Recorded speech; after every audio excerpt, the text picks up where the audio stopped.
اگر دیکھا جائے تو 8 ہجری میں ایمان لانے کے بعد حضرت عمر بن علاس کو رسول اللہ صلی اللہ علیہ وسلم کے ساتھ بہت کم وقت ملتا ہے،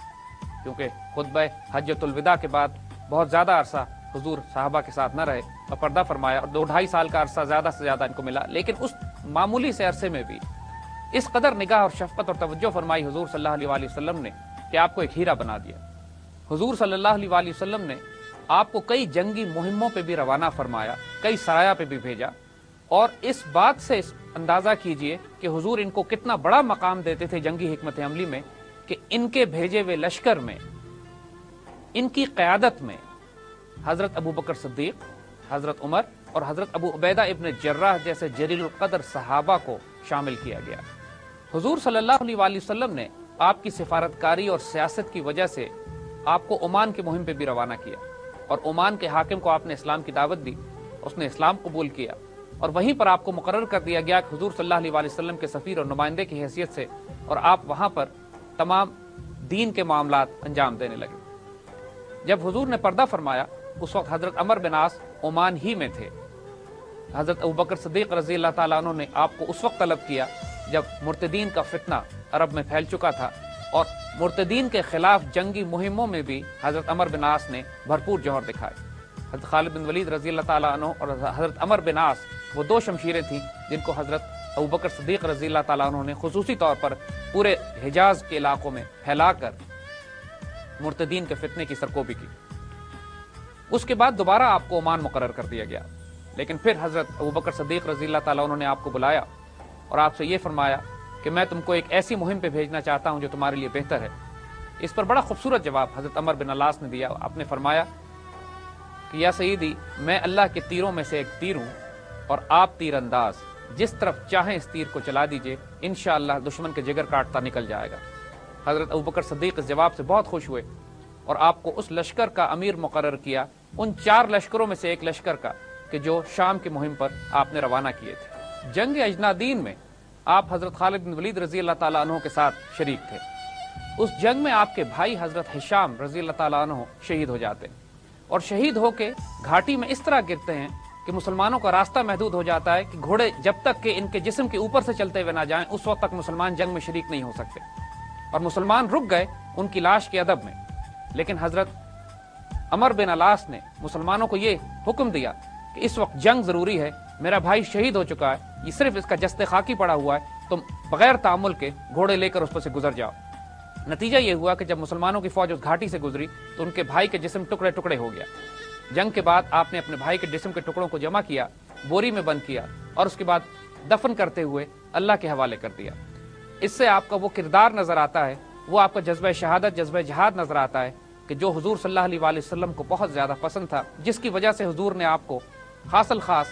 ان کمانڈروں میں شامل فرمایا کہ جنہوں نے آگے مسلمانوں کے لیے بہت زیادہ فتوحات کرنی تھی۔ فتح شام کے بعد جب بیت المقدس شریف کے فتح کے لیے حضرت عمر رضی اللہ تعالیٰ عنہ مدینے سے سفر کر کے شام پہنچے ہیں، اس وقت بیت المقدس کا سارا علاقہ حضرت عمر بن علاس کے کنٹرول میں تھا۔ بیت المقدس فتح ہو گیا، حضرت عمر رضی اللہ تعالیٰ عنہ نے تمام علاقوں کا معائنہ کیا، مزید تفصیلات اور ہدایات دی۔ اس کے بعد جب واپسی کے لیے روانہ ہونے لگے تو حضرت عمر بن عاص نے تنہائی میں خفیہ طور پر آپ سے مصر پہ حملہ کرنے کی اجازت طلب کی۔ جیسے بات ہم عرض کر چکے ہیں کہ حضرت عمر رضی اللہ تعالیٰ عنہ بہت زیادہ ریلکٹنٹ تھے، اجازت اس لیے نہیں دینا چاہتے تھے کہ مسلمانوں کے پاس فوج بھی کم تھی، ابھی ابھی جنگ سے فارغ ہوئے تھے، انتظامی امور کو دیکھنا تھا، اور مصر ایک بہت مضبوط سلطنت تھی، ایک صوبہ تھا بازنطینی حکمرانوں کا، اور اس پر اتنی آسانی سے قبضہ کرنا حضرت عمر رضی اللہ تعالیٰ عنہ کے نزدیک ممکن نہیں تھا۔ دوسرا، حضرت عمر رضی اللہ تعالیٰ عنہ مصر سے واقف بھی نہیں تھے، آپ نے کبھی مصر کا سفر نہیں کیا تھا، اور آپ ریلکٹنٹ تھے اس بات میں ایک نیا کالم، ایک نیا ایکسپیڈیشن، نیا تھیٹر آف آپریشن مغرب کی طرف کھولا جائے۔ مگر پھر بھی حضرت عمر بن عاص کو اجازت دے دی گئی کہ 4000 سواروں کے ساتھ آہستہ آہستہ مصر کی طرف پیش قدمی کریں۔ فائنل حکم، حتمی حکم اس حوالے سے حضرت عمر نے فرمایا کہ مدینے پہنچ کر وار کونسل کی میٹنگ میں فیصلہ کرنے کے بعد روانہ کریں گے۔ مدینہ پہنچنے کے بعد حضرت عمر رضی اللہ تعالیٰ عنہ نے تمام صحابہ سے مشورہ کیا۔ دونوں رائے تھی، ایک رائے یہ تھی کہ حملہ نہ کیا جائے، ایک رائے یہ تھی کہ پروبنگ ایکسپیڈیشنز بھیجے جائیں۔ حضرت عمر رضی اللہ تعالیٰ عنہ نے خط ایک قاصد کے ہاتھ اس کالم کی طرف بھیج دیا جس کی قیادت حضرت عمر بن عاص فرما رہے تھے، جو آہستہ آہستہ مصر کی سرحد کی طرف بڑھ رہا تھا۔ مصر کی سرحد سے کچھ پہلے وہ قاصد حضرت عمر بن عاص کے پاس پہنچ گیا۔ اب یہاں پہ ایک عجیب و غریب اور غیر معمولی واقعہ پیش آتا ہے کہ جس سے ان کی فراست اور حکمت پہ دلیل ملتی ہے۔ حضرت عمر بن عاص اس قدر زیرک اور اس قدر ہوشیار اور سمجھدار وجود تھے کہ قاصد کو دیکھتے ہی اس خط کا متن پہچان گئے جو حضرت عمر رضی اللہ تعالیٰ عنہ نے بھیجا تھا۔ آپ نے وہ خط لیا نہیں اور قاصد کو باتوں میں الجھا لیا اور آہستہ آہستہ اس کے ساتھ مصر کی سرحد کی طرف چلتے رہے، اور جب مصر کی سرحد پار کر کے اندر داخل ہو گئے تو وہاں پڑاؤ ڈالا اور قاصد سے کہا کہ لاؤ اب یہ خط مجھے دو۔ جب اس خط کو کھولا تو اس میں لکھا تھا کہ اگر یہ خط تمہیں مصر کی سرحد میں داخل ہونے سے پہلے ملتا ہے تو رک جاؤ اور واپس لوٹ جاؤ، اگر یہ خط تمہیں اس وقت ملتا ہے جب تم مصر کی سرحد پار کر جاتے ہو تو پھر آگے بڑھتے جاؤ اور مصر کو فتح کر لو۔ حضرت عمر بن عاص نے اپنی فراست سے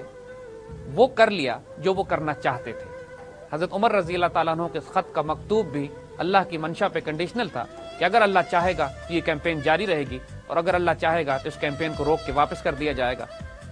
اللہ تعالیٰ نے وہی چاہا جو حضرت عمر بن عاص نے چاہا، اور الحمدللہ اس کے بعد مسلمان مصر کی فتوحات کے لیے آگے بڑھتے ہیں۔